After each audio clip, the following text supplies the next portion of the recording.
Hi, my name is Emmy Williams. I teach at the Garrison School of Visual and Performing Arts in Savannah, Georgia. We love Quaver.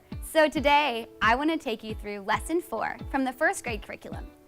I'll show you how to use the buttons, as well as demonstrate with some of my students how I would implement these in my classroom. Hope you enjoy.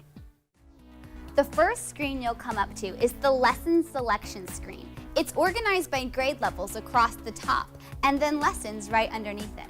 Today, we're going to first grade, and we're exploring lesson number 4, meters of 2 and 4.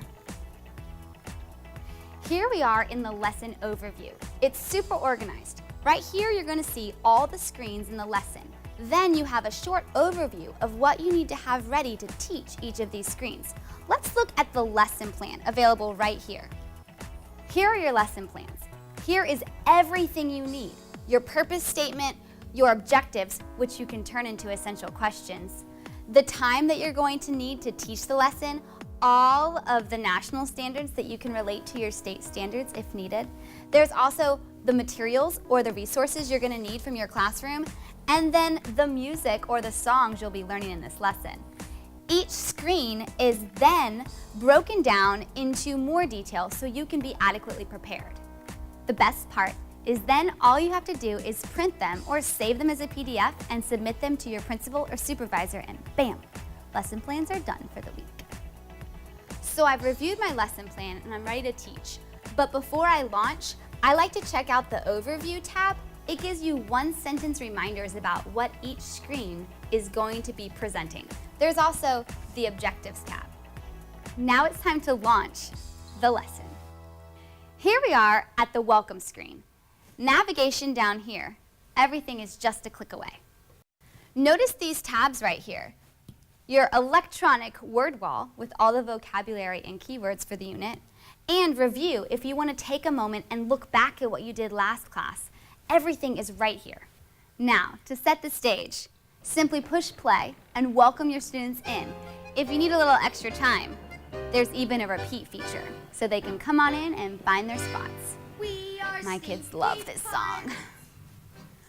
Once all my students are in their place, I simply push next and get started with the lesson.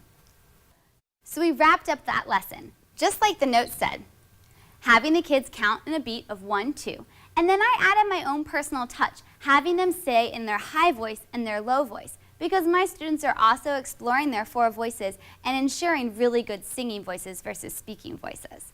You can always add your own personal touch to any screen. So, objective met for that screen, next.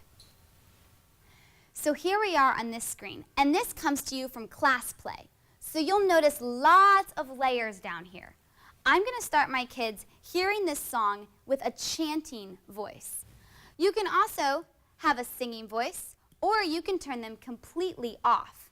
You also have that option on the track, turning the track off or on, and then once it starts, turning it up or down. Everything right here. You don't have to go anywhere. That wraps up Stinky Pirates, our class play screen. When you click next, we're now on a video screen. Just as you would imagine, push play and watch. But don't forget to check out the notes. There are some really awesome movement activities after the video to reinforce what was shown by Quaver. Beets are like bananas. They like to live in bunches. So after the video and you've done the fun movement, you move right along from the video screen onto a sound and pick screen. I use this screen for a quick assessment in the middle of class. By pushing play, having the kids do some type of quiet movement, like on the strong and weak beats. Then I ask them to show me what beat you think it is. Is it a 2-beat measure or a 4-beat measure? Do a quick assessment. Drum roll for the answer. Strong and weak it is. Sound and pick, done. Next screen. Another video screen. This time, Quaver is going to demonstrate with a friend how to conduct in a meter of 2 and 4. After the video, clicking next takes you to an audio file of Stars and Stripes Forever. This is a great time to break your class into two and really assess who understands conducting and who understands the strong and weak beats. This is also a cool time to use the drawing tool. Come in here. I'm going to change it to white so you can really see it. And I draw the conducting gesture. This gives us a chance to talk about when you go down, it's heavy and strong, like the strong beat, 1. And when you go up, it's flying away high, and it's the weak beat. That gives a visual to your conductors in the room, as well as a visual for those marching to the strong and weak beat. After this song, you've assessed the meter of 2. The next slide sets you up to assess a meter of 4.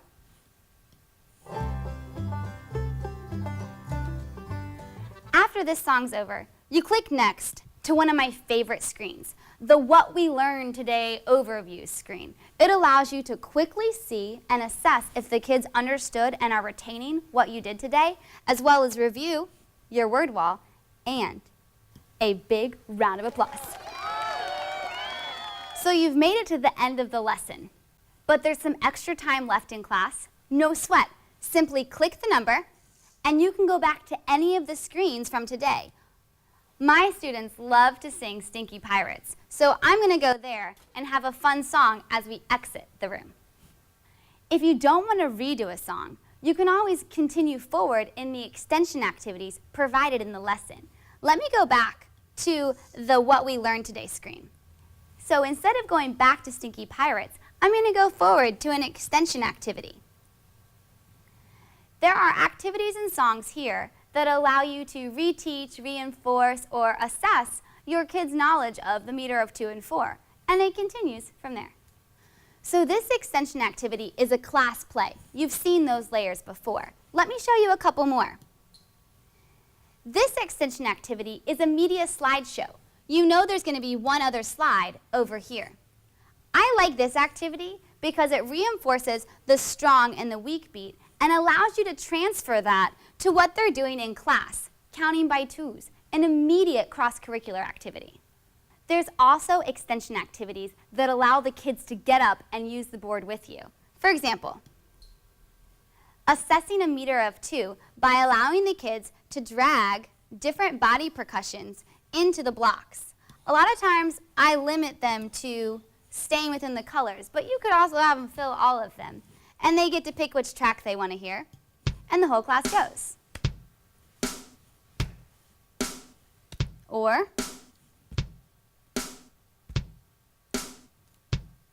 super simple, and you can just sit and check which kids are getting the strong and the weak beat. Then the next slide allows you to do it with the meter of 4. The final screen of this lesson is a Q-lib, also known as a really fun way to test the kids. They have a question that relates back to the entire lesson, and they get to come up and drag and pull the answer, and we can check it.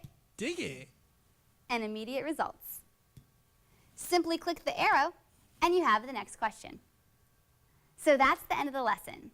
I honestly can't tell you how much the Quaver materials have changed my life as a teacher. It has made lesson planning so much simpler, and I have seen so many noticeable results with my students. They're retaining knowledge, they're coming back week after week, hungry for the next lesson. So, it's your turn. Pick a lesson and start clicking.